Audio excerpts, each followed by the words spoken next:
Hello everyone and welcome. This is Dave Farmer. We have a guest webinar today. This is Amanda Berry, who's a landscape architect with Henry Corticus and Associates, and they're in Ontario, Canada.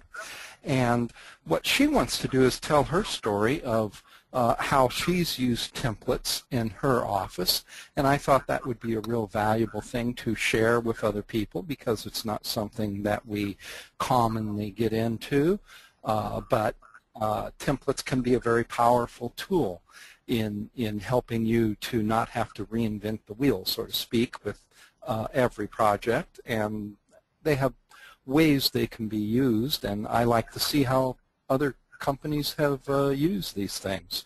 An upcoming webinar will be on project management that I'll do next week, which is similarly related. But I can't wait to see what Amanda's got. Amanda, are you there? Yep, I'm here. Hey, and how's the weather there in Ontario? Oh, luckily it's sunny today. Oh, very good.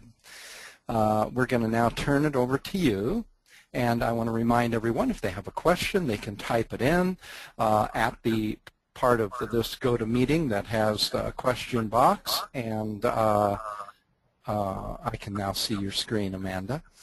And then I'm going to review those, and then I'll let Amanda know when a good break in her presentation and repeat the question to her. So if you have a question, just type it in. So right now what I want to do is just turn this over to Amanda Berry. Thank you, Amanda. No problem. Thanks, Dave. Yep, so my name is Amanda Berry. I'm at Henry Corticus and Associates. We're located in Pickering, Ontario. If you know the area, it's just a little bit east of Toronto. And so basically, I'm just going to go through some simple ways that we've used so far to increase productivity using the tools for templates and land effects. And I'm basically going to go through the webinar a bit in a way that I kind of wish I had when we started out in 2009, or at least the way that kind of while I was trying to set up templates, what I probably should have started with instead of migrating to what we have now. But at least it works now. So just going through some of the pictures on this first screen, they're just some of the projects that we do. That these ones in particular, because they're at that built stage, we haven't actually used land effects on these ones in particular, but now that they're all projects that I've worked on in a construction management point of view, and I know now from my perspective at this point exactly what we're doing now with templates, how they could have really improved some of the things that are popping up in these. I know a lot of errors definitely would have been caught right away if we were using what we're doing now back then. But now that we're using it, I'll kind of go on. So just the main points that I'm going to try and get across as we go through why we have gone through the time and trouble to create some of these templates is basically one, it'll just save time on your projects as you're going through. Like I said before, even into the construction management point of view, your construction manager will thank you for it, whoever's doing it, just to kind of catch everything right up front. Secondly, they keep things so much simpler, especially when you have new employees, even landscape architects or technicians coming straight out of school. You want to spend their training time on more important things like learning the proper way to do designs and more design-oriented or technically oriented, as opposed to learning the program, learning where the details are, learning what size of tree you want to pick. You want to make things a bit more simpler so that they spend less time trying to remember those nitty-gritty things, and they just kind of have them there as tools to use. It'll also save your creative energy. I've kind of seen that firsthand as well, where you don't have to worry too much about some of the really fine details, like the person who's drawing up a plan, if you have somebody doing that for you, are they using a 40mm caliper tree? Sorry, I use metric. Or are they using a 50 or something like that? You can have a standard set for what you normally use in different situations. And it'll just really speed up your drawing setup time in terms of finding details, putting in prices, all of that sort of thing. To kind of, land effects is pretty fast compared to what we had especially before, and definitely compared to having nothing. But these are just the methods that we're using to definitely speed it up even more. So I'm going to jump right into it. And again, I'm going to kind of go through the basics of how to do all of these things and kind of start at square one. So I apologize if you're a bit more advanced. But again, just kind of going through it, how somebody picking up the program where I would have wanted to start. So the first thing, obviously, you need to do is grab a job and open up a project file. Now, with making a template, you don't necessarily need to be in any sort of template drawing. It's actually when you're making a template for plants or for reference notes, it's usually better to just do it from a blank drawing like I have open here. So I'm just going to open up this one right here for this template. And normally I name my template. I'm a stickler for names, so I name my template something like it's going to be. I'll kind of go through the templates we have in our office later on, but for instance, this one might be for if your office does a lot of playgrounds. You might want to have a playground template to quickly grab all of your tools that you might normally use, or at least use as a basis for what you're going to do. And so what we've kind of found is you can create templates for either plants or reference notes. You can probably do it for irrigation. We haven't done that yet, or for most of the other things. But I guess if you're doing plants, you'd want to open up your plant manager inside your template. And basically, this is running just like you would normally do a job. But you want to kind of set it up so that you can use it for many jobs, and keeping in mind that you want to keep things simple and standardized, and you can make it more detailed later if you have minor changes. So I guess for a tree, just go to New and find the tree that you want to put in. I'm just going to grab just a red maple. Because I guess we're going to make some nice naturalized school projects. So I'm going to add that to the project. And then you want to go ahead and edit this and start making it more specific. So you should probably have an idea of what your standard in your office is for this at this point. You might have some standard remarks. Sometimes red maples, like red oaks, sometimes they need to be spring dug. So you can put in that standard note that normally you'd have to put in every single time you add that plant to your project. You can just add it in here. And the cost, basically what we did when we went through our templates was we went through our local nursery and just checked off all the plants that we use, had somebody put them in, and then put in a standardized cost for each size. So the cost obviously depends on the size. I'll just pick one that we might use and put in a cost, say $450 installed for that tree. And we just normally put in some 0.5 for most of our deciduous trees.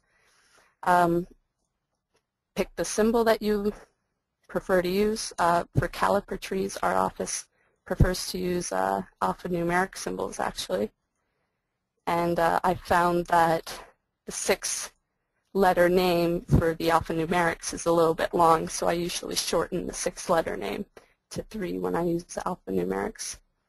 And just do that. And so this plant's all set up. Save it to the template. And if I want to add, say, a shrub or something,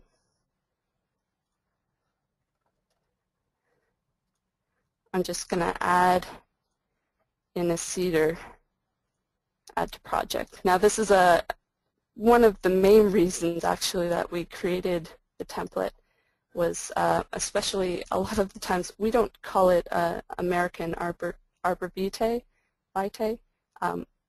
and even in our plant catalogs in our area, it's called by a different common name. So in our templates, we've changed the common names because we can't really do that in the plant database from land effects, so we just do it on our own. So here we call it a white cedar, or at least all the nurseries nearby do. And for my shrubs, I usually like to just pick the simple symbol. We can change that later, change it to something more specific. This, for cedars actually, we sometimes go with something like a 125 centimeter height and collected stock as opposed to potted or wire basket or anything. It cost maybe $24. And I would like to just leave it right. Well, if you don't mind, Sorry. go ahead and edit that plant. I just wanted to mention to everybody, she has modified and customized the fields that you can use, and you can the 2 fields she has is height, liters, gallons, and container root ball size. These are very customizable by the person using this, and you can make it customizable to a particular preference set. So all of that's done in preferences, and obviously she has made these preferences for how she specifies a plant specific for her particular needs. So everybody's going to see something a little different here depending on where they are and how they customize it. And I found this kind of interesting to see how she's done here. Just wanted to mention that to the people. Yeah, no problem. Actually, that's an interesting story. It kind of evolved as we went through, and I found problems with if you get too many people, I guess, playing chef on this sort of thing, you get a lot of different things popping up in here. So we went through and we standardized it, and we said it's called 10 centimeter height, and we went through and made all of the heights available in our local nursery catalog, so that people couldn't choose or make something different, and they would just use that. And that cut back on a lot of these tiny little errors that sometimes a newer draftsperson can make in the office. And I actually kept in this one, which I think is, I guess, a size that you use in California or maybe southern states. We kept that in as all of our plants default at that 60 liters, I guess. They all default there, and we know that we never use it. So that's when I know a plant hasn't been edited and somebody's been lazy. That's a good point. Yeah, just add in all of these. So, yeah.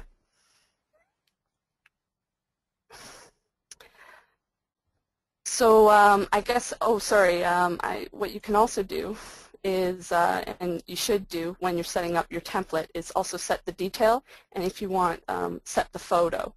So in terms of a detail, I have that one at 3293.55. I'm very heavy into the CSI because I just find it really easy to find. So 32, hedge planting, typical cedar planting, okay, and just add that to your plant.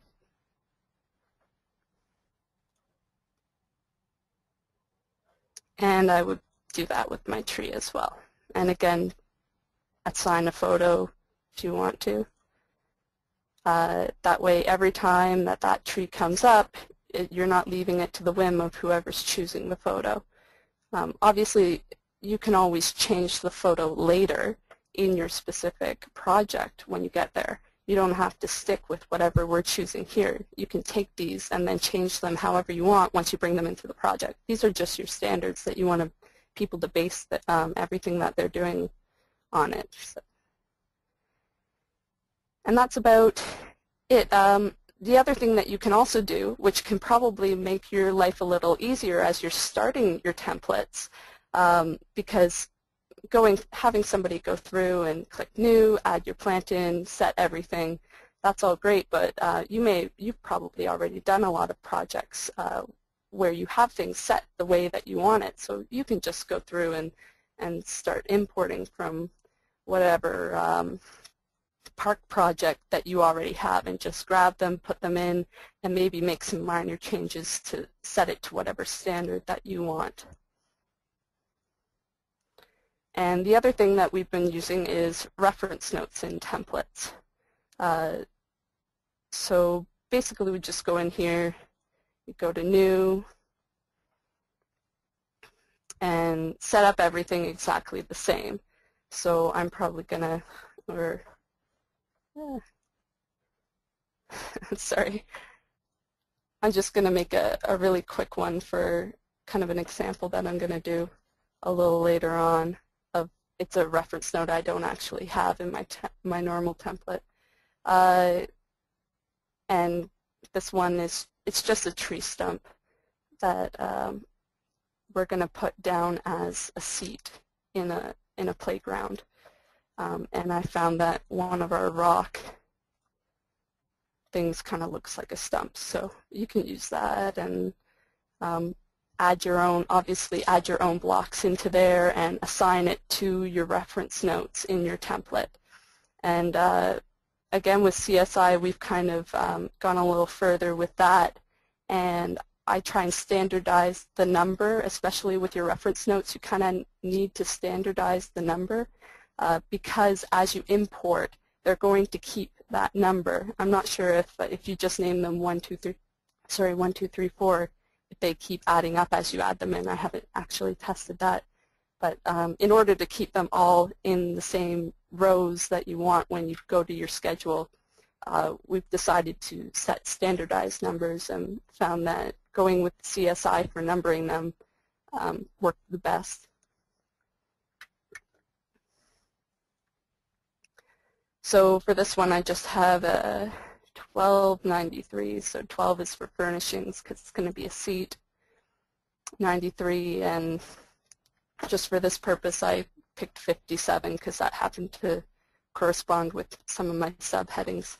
That's the only limitation with the reference note CSI numbering, is that you're kind of limited to 3 numbers, but we've made it work pretty well.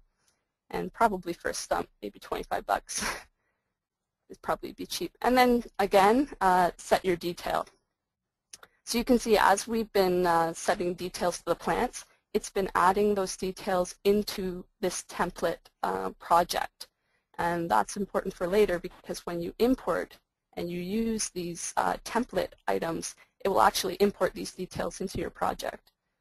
So I'm just going to grab one, and the reason we also use CSI is it's a little bit faster, so I can just go to 1293 and my details should be there. I actually know that it's not. I haven't made one yet. Site seating is in here, and I have a folder in here, number 57, which is naturalized. I just don't have a detail for this particular thing, so I'm probably just going to, I don't know, grab this one and assign it. And I want to point out to everybody you've customized these CSI divisions to suit your needs too, which is yes, very easy to do. And if you don't like CSI or doesn't fit your office, you can put your details above the CSI division. It's just under details right there. And those, what you see there, project site improvements, those are, if there's anything there other than FX detail library, it's just something to, I don't know what the default particularly is, but if you wanted to put your bench details in something called benches up there, and then you have 4 levels of breakdown, so you could have wood benches, metal benches, and et cetera, and break it down, you can certainly do that. You do not have to use CSI, but I think Amanda's in the situation of many firms. They really do like the CSI breakdown. Isn't there a Canadian Construction Institute divisions, or do they mimic the U.S. ones? Most of our specifications in that are following the CSI master format as well. Yeah, I've been finding that actually once I started using LandFX, I started finding it many other places, and it just fit in perfectly. Yeah, yeah. Very good, thank you. Yeah. Oh, sorry. Computer's just slowing down a bit. So yeah, then you have to actually assign the detail to your reference note so that it goes in. Don't forget that. That's about it. That reference note is pretty much ready. You can set a photo if you want, if you have it in, and it will always be in your template for you to grab in your future project. So that's basically how you can set up your template. Then you can, obviously you need to save your template. So it's saved as a normal job, but depending on how you've decided to number things, it might not be so available. These ones are pretty easy to find, but it's even easier to just scroll down to the bottom and grab your template down here. You can see all of our templates are already saved. It also acts as somewhat of a backup, I found, in case somebody messes with the template up here when they're not supposed to, or accidentally does it. I've had somebody accidentally open one of these as when they were just trying to grab the reference notes from the template. They accidentally opened the project and wreaked havoc, and that was a frantic phone call to Jeremiah. So, I just want to point out the projects you're seeing. Now we're seeing a big list of projects.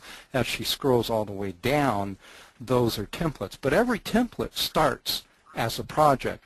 And when you get to some point where you feel it's complete for this, let's say you do a project and you didn't even think it was going to be a template, but you get done and you go, wow, this applies to many of our projects. Down at the bottom there it says save as a template. So you highlight that project you're working on, click save as a template, it'll go down to the bottom of the list. Thus, as Amanda said, there are certain advantages to that. For one thing, you can't willy-nilly, if that's a term, open it and make changes to it. It's locked for changes, and for many good reasons. Somebody could mess it up. If you do want to change it, you base a project on one of those templates. When you start a new project, you'll see a list of templates that you can base on. You pick one. You make changes to that project and then save that project with the same name as the template, thus overriding it. So you can change and let these technically templates change and grow. It's just you cannot do it right from here. You can't open it and change it. You have to use a project to either create a template or to add to and change a template. Mm-hmm. And oh, and one other thing that I know we had to, wasn't just out there, I guess, when I was starting at least, was how to delete a template if you screw something up, which is basically you make a backup of it. We usually just make a backup and save it to the desktop, and you click on delete the project, and I'll get rid of it. And that's something next week I'm going to go into all of that in dealing with project management here. So you may go, oh, that's something I haven't thought of, or some. Be advised, next Friday we're going to go into all this stuff and how to manage projects with this. Look at all these buttons. You back it up to LandFX, you delete it, you deactivate it. There's all these things going on, and I'm going to explain all of those. Oh, if I can absolutely say, if you haven't backed up your projects, please do it, because I've already hit that horror story. Luckily, we got them all back, but back up your projects. Sounds good. Okay. I'm going to cancel just to kind of show you what some of our other templates look like. So if I open up this Yes. See, that's the key there. People can't just go ahead and change this. I've kind of organized it so I only have planting in the planting template, and I only have reference notes in the reference note template. But you can see I have several versions of all of the plants because I know in our stormwater ponds we frequently have different sizes of the same plant in the same plan because you want some growing a little bigger with a few smaller ones around it. So we've gone ahead and done that mostly so that we could set the code right off the start so that you're not conflicting with how it's standardized at the same size as the 175s here and the 175s here. They're all named and numbered kind of similarly as much as possible. And that's something that you kind of really have to set up in your template because depending on how you add these plants to your project as you're going through it, the system doesn't necessarily do it that nicely organized for you. And like I said, we use alphanumerics for our caliper size or larger plants. So we've set that all up here as well. And again, with our other template, reference, the Boulevard and Commercial are the same, they're just different plants. If I open up this one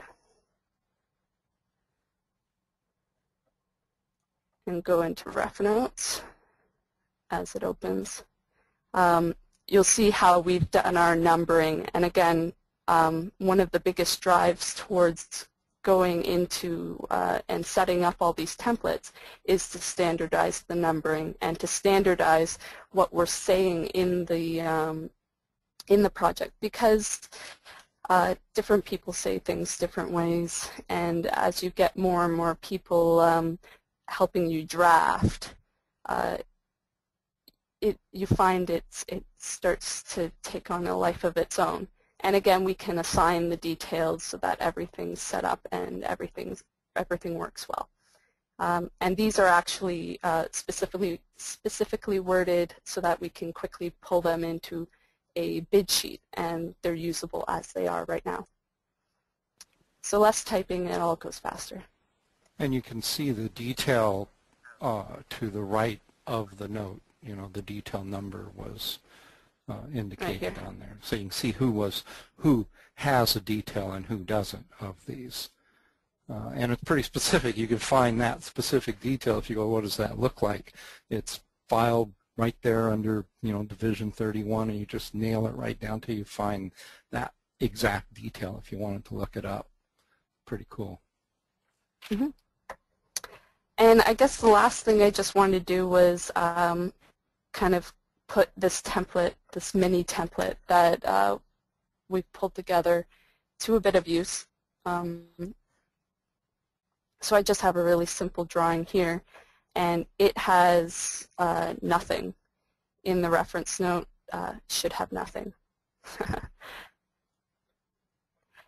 Has nothing. And nothing in the planting. So I can just really quickly just start pulling things in using the import tool, scrolling down and grabbing my playground template. You can see I don't have the planting templates don't show up because they don't have plants in them, or they don't have reference notes in them, sorry. That's really helpful in cutting things down when you're going through. So if I just grab my playground template and I pull in that seat that I made and I add it to the project. Did it add? Yep, okay. That pulls in, and it's also pulled in the detail while it did that. And everything's already set. And if she went to a template that, you know, she showed one that had, let's say, hundreds of notes, you hold down the Control key and you can pick and choose, you know, very quickly which notes you want to bring in, and then bring in a number of notes at one time. Or you can just, I'm sure, do Control A to select all of those if you wanted to, but you can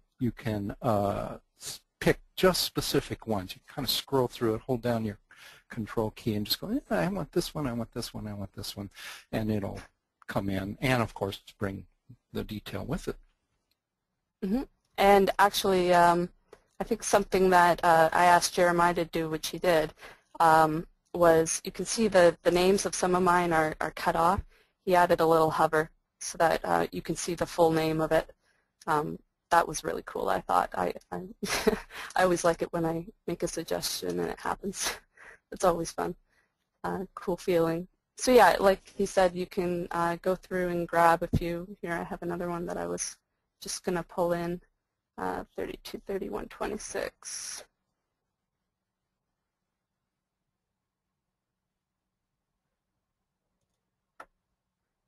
And just control. Oops, not that one, that one. And again, and you can add all of them to the project. And they all popped in. And any of them that have a detail associated with them, they'll pull that detail in too. So you can quickly start placing all of your things. So you can just, ooh, fun.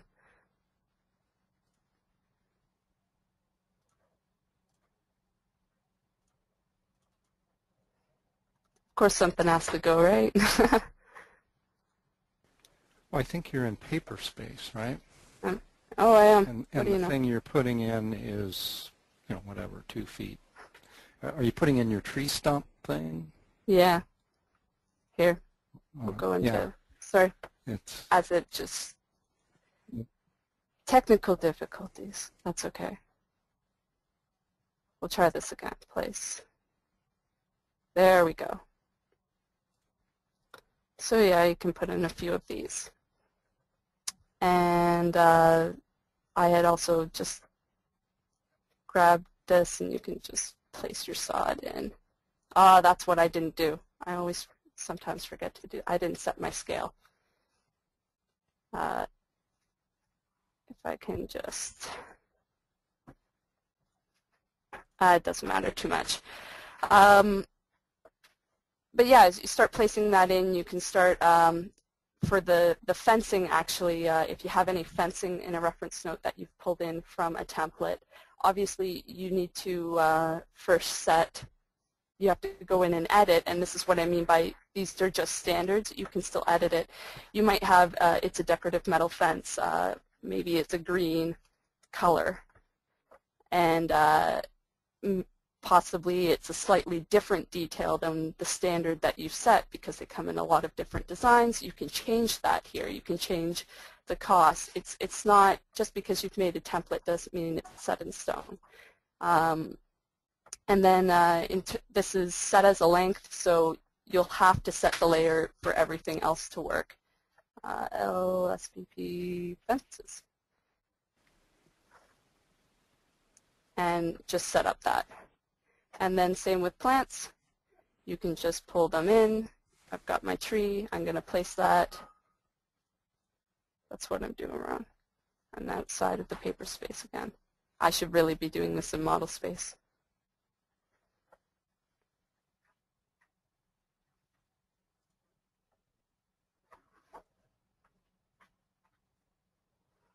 Sorry, it's just, I guess, slowing down a bit.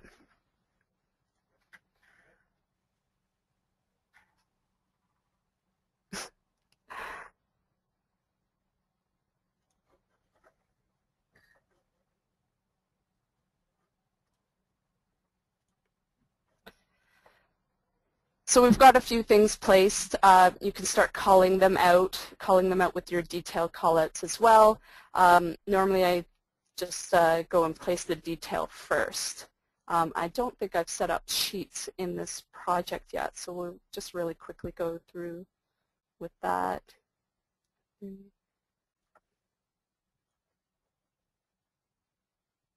That was terrible. Delete.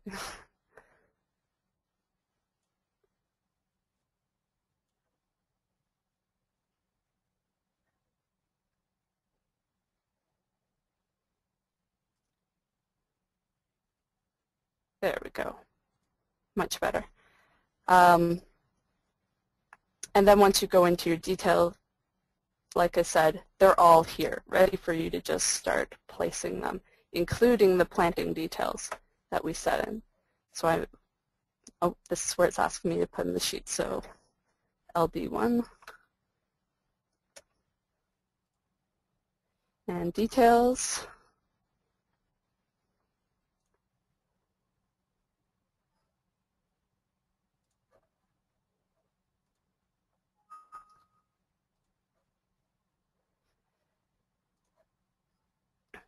And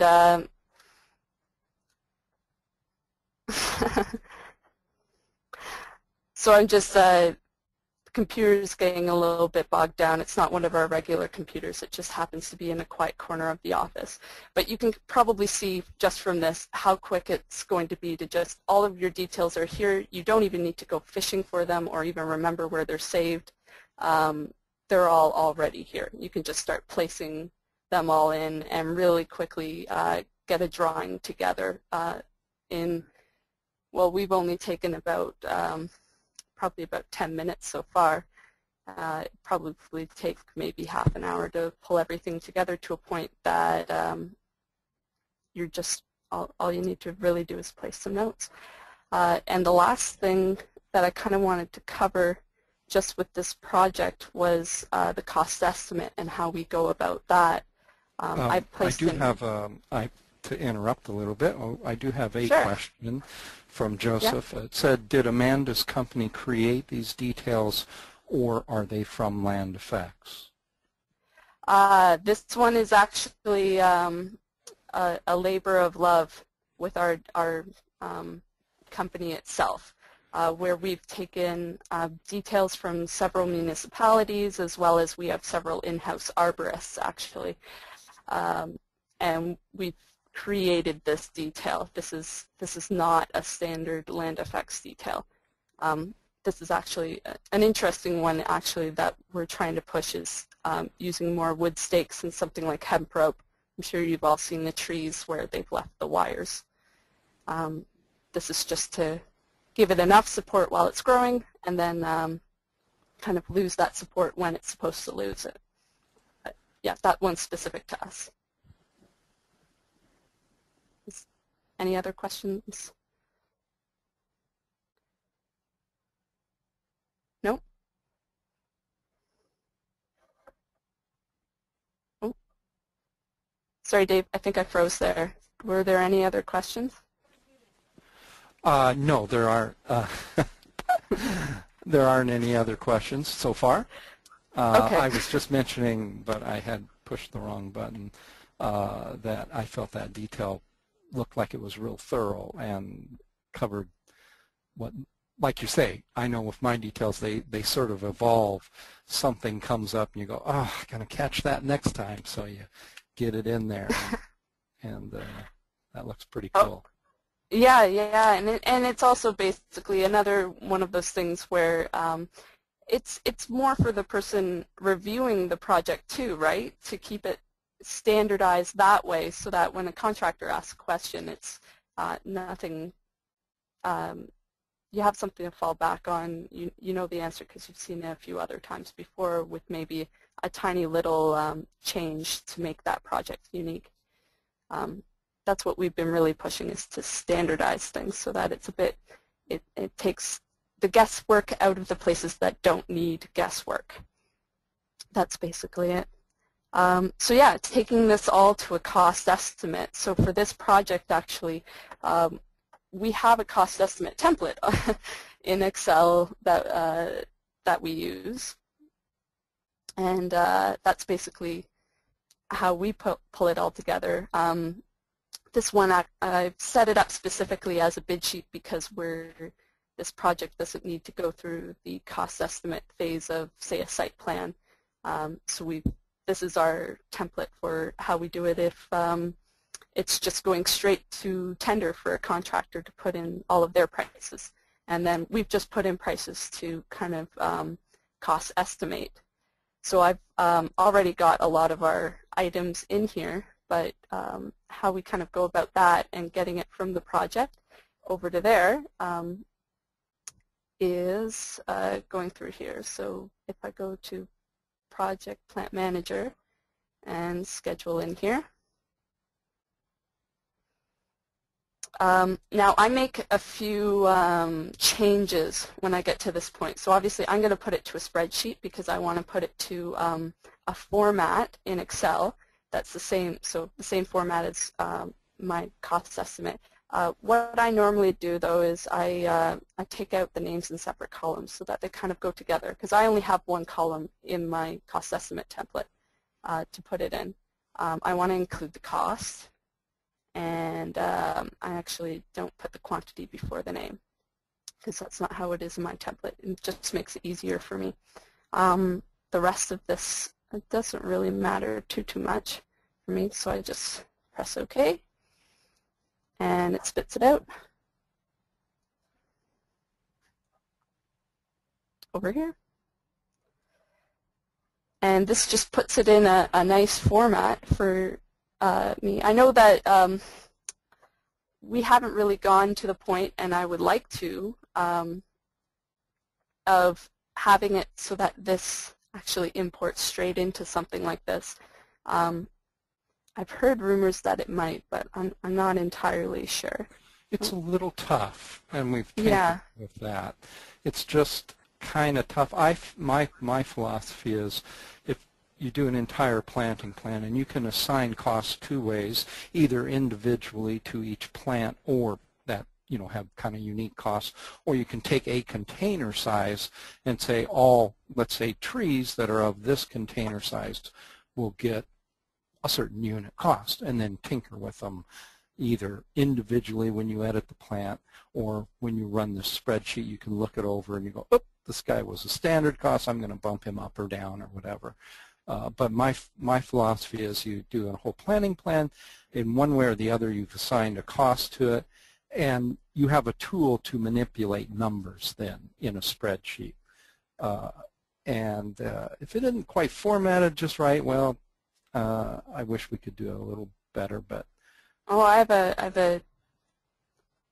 that's a different kind of formatting, but yeah, I mean, it might get there at some point, but for the time being, it's not really bogging us down too much, I think. And then we usually put that in there. Right now, what I do is I mostly just pull together one, and then I might have some other plants below it, and I'll just pull those down, and maybe that one's a 50 or something like that. So it at least gets me to the point of everything's already in here, and I can, if there's more plants, I can go down, grab all of the quantities, copy them, and paste them all in here. And same with the unit price, and just go straight down and pull all of that. That's kind of how we pull the cost estimate. And then the there's many other webinars that kind of go over this process of outputting it. The reference note template is the same. It'll output all of these. You can just grab the name from the reference note template, throw it in here, throw in all of the quantities and the costs, and pull it over here and just make sure everything matches in terms of the total over here. And that's basically how we're using templates in our office. But oh, and there was one other thing. Just this might be a good spot if there's any questions. There aren't any questions right now. Okay. I guess the only other thing was out-of-date templates, which is it's really simple. If you go in here and say you've decided to where did I go? Templates. For your seeding, so for my tree stump, I go in here and just edit that. Maybe it's from, say, an existing tree stump on site, and you find that that's actually a new standard, that's something that you probably use, or this is a particularly large tree stump that you want. And that's a different size, it's a different standard that you would like to be able to pull quickly, and not because you find that you're continually making that change to something in your template. Well, you can just save this and then go back into your reference note template from the project list and just import this back into your template, save it back over, and you're all updated and ready to go for the next project. and just kind of trying to keep things tidy.